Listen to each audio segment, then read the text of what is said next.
What's up, guys? It's me, the ALE here to review WWE TLC 2015. And to talk about the show, it wasn't as bad as people would think it would be. Everybody thought it was going to be an atrocious show, but it managed to pull off a good show. Okay, it wasn't a good show necessarily. It was kind of iffy. You could tell everybody tried in this show.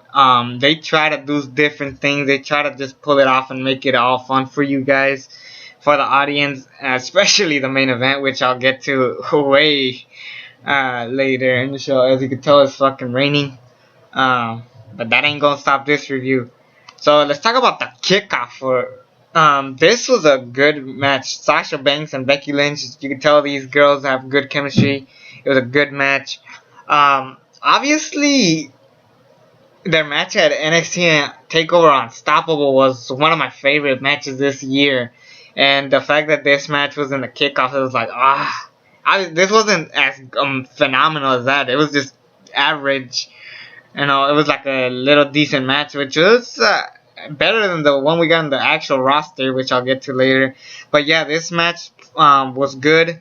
I hated the beginning of the match, if you guys know what I'm talking about. Sasha Banks, Tamina, and Naomi were singing 12 Days of Team Bad. It was fucking bad. Nobody deserves to sing in the WWE unless if you're the New Day or The Rock or something entertaining.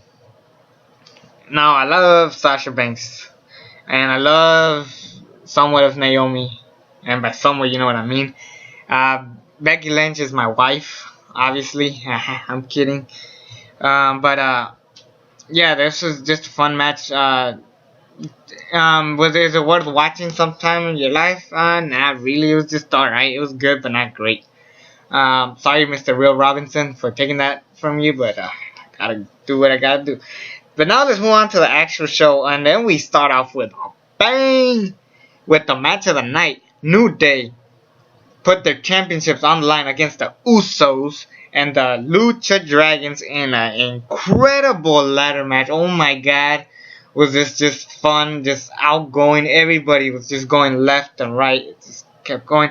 My favorite move was when Kalisto has one of the Uso brothers. He flips and falls on the ladder. It was just insane. I thought they were done for it. It kept just, the pace kept going. Xavier Woods was amazing in commentary. He even mentioned that the commentators that we currently have are bad. He said I could be better than the Spanish announcers. I've watched WWE in Spanish.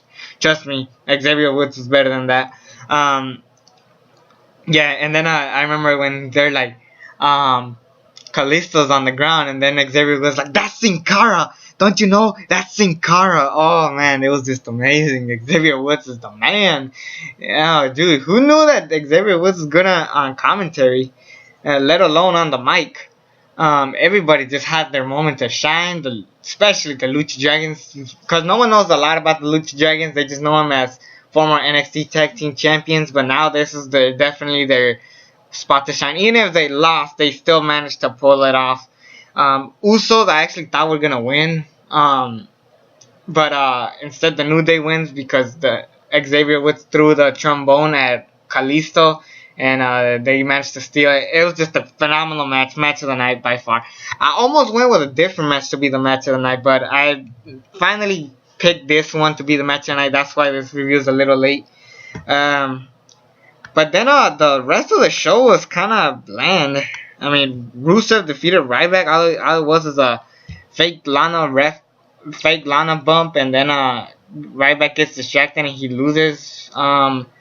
Nothing special. Worst match of the night by far, easily. Then we had Alberto Rio versus Jack Swagger in a chairs match.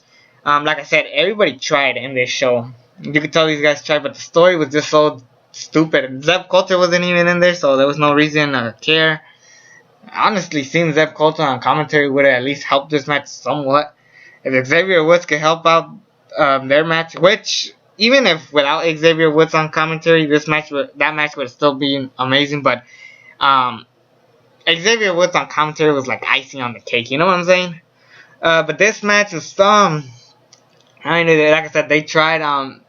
They Alberto Rio and Jack Swagger, their story makes sense. They're basically going back to WrestleMania 29 only in reverse, and it just kind of doesn't work that way. Even with chairs, I mean, this match was better than the WrestleMania 29 match. It was better than their Extreme Rules match too. But it was still a fun. It was still not the best thing to have for these guys. These guys are kind of iffy in the show. You gotta build these guys up a little more. And honestly, Jack Swagger, we haven't seen him all year, and now we see him. Same thing with Alberto Rio. He came back on October. Now he's just having a match because he's a United States champion. I get that he came back for the money, but damn it, I don't know what to say to Alberto Rio. You should have stayed in Lucha Underground. Now Rey Mysterio's taking your spot. Shit. Then we get the Wyatt family versus the ECW Originals. The Dudleys, Tommy Dreamer, and Rhino. And this match was just weird. This would have worked on any kind of wrestling promotion, even in WWE, if this wasn't the PG era. They PG'd the shit out of this match. They teased us with flames, and nothing happened. They teased us with blood, and nothing happened. And when Eric Rowan got eliminated, I didn't even notice he was gone. Even same thing with Rhino, I didn't notice he got eliminated. I think the coolest elimination was with Luke Harper eliminated Tommy Dreamer. He goes through the ropes, and Tommy Dreamer just falls on a table. I think that was my favorite part. Elimination. At the end, it was just Braun Strowman, Luke Harper, and Bray Wyatt. Like I said, he was gonna burn the table, but nothing happened, and Bray Wyatt just beats him. Wyatt family beat the ECW Originals. Very disappointing match, really was. They needed blood. This should have been like TLC 2012 with the Shield, Ryback, and Team Hell No. So, similar to that, not as spectacular as that, obviously, but similar. You know what I'm saying? I think I'm gonna say that all day. Dean Ambrose versus Kevin Owens. Kind of spoiled the ending by saying the first name. But yeah, this was a great match. Fuck everybody who says it sucked. I had fun with the match. Obviously, with a pay-per-view called TLC, this needed a ladder match, a chairs match, even a tables match. Goddamn, TLC baby. For the first IC Championship TLC match, that should have happened. But we got a regular match. But they managed to pull it off. They said, oh, you know what? We're going to do the best we can. And we're going to top Survivor Series. And they did. And I'm happy for it. It was just basically what I wanted from these guys, to have just a spectacular match. Though my main problem with this match is I won't remember it as much as like previous. It's the best Intercontinental Championship match this year. But it's not saying a lot. There's not really that many amazing ones we had this year. WrestleMania 31, anybody? Fuck it, they had a ladder match. Why couldn't Dean Ambrose and Kevin Owens have a ladder match? But they still, like I said, managed to pull it off, made it a better match. Yeah, it was just fun. And the result, Dean Ambrose won, beat Kevin Owens. I'm shocked. Finally we get something to do with Dean Ambrose. Yay. Kevin Owens, I don't know what we're going to do with this guy. Sami Zayn's coming back, so we could build that up, but honestly, I wanted that to be for the IC Championship. I'm fine with it. I mean, the story right there speaks for itself easily. I just can't wait for Sami Zayn versus Kevin Owens 3. I'm not counting El Generico versus Kevin Owens. That's cheating. I want to count Kevin Owens versus Sami Zayn, not Kevin Steen and El Generico. I'm losing it because I want to talk about the ending already. Then we had Charlotte versus Paige. I did not care. This was better than Survivor Series, but that's because Ric Flair was there. Charlotte was basically cheating. She's going to be this anti-diva now. They're building her up to be a heel. Obviously, they wanted to turn Paige into a babyface, but because of what she said about Charlotte's brother, that ain't happening soon, so that sucks for them. For Paige. So it's going to take a while for the fans to like her again. Then backstage, Becky Lynch and Charlotte are talking. And oh my god, Becky Lynch, I love you. Will you marry me? No, I'm just, I like Becky Lynch. She's beautiful. She's incredibly great in the ring. And she's just awesome. And I can't wait for her to take on Charlotte. Hopefully it's going to happen at the Royal Rumble, because I want to see Charlotte take on Sasha Banks at WrestleMania 32. Make it a big match. Please, maybe reinstate the women's championship. Who knows? Now let's talk about the main event. Roman Reigns versus Sheamus. How did we go from Brock Lesnar, John Cena, and Seth Rollins having the biggest WWE Championship triple threat match of all time? That's behind the one at WrestleMania 20 with Shawn Michaels, Triple H, and some guy named fucking Chris Benoit. But anyways, how did we go from that triple threat match to Sheamus and Roman Reigns? How did we manage to do that in 1 year? It was just fucking weird. And this match was it was good. Shocking. Okay, it wasn't as spectacular. Don't think I'm gonna give it like 4 stars and stuff like that. But they tried to make it a good match. But obviously these guys barely have hardly any chemistry in the ring. But here's what made it so amazing: the crowd made it so funny and entertaining.